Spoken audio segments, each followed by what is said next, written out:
सर्वेभ्यो नमो नमः। अयि भो प्रियमित्राणि, वदन्तु कति नियमाः सन्ति? आम्, 5 नियमाः सन्ति। शौच, सन्तोष, तपः, स्वाध्याय, ईश्वरप्रणिधानानि 5 नियमाः इति।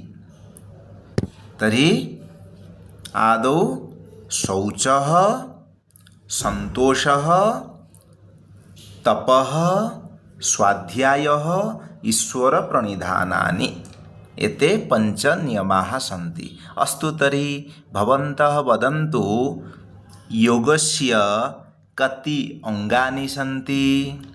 के जानन्ति? कमेण्ट् माध्यमेन लिखन्तु। अस्तु, तर्हि पुनर्मिलामः। धन्यवादः।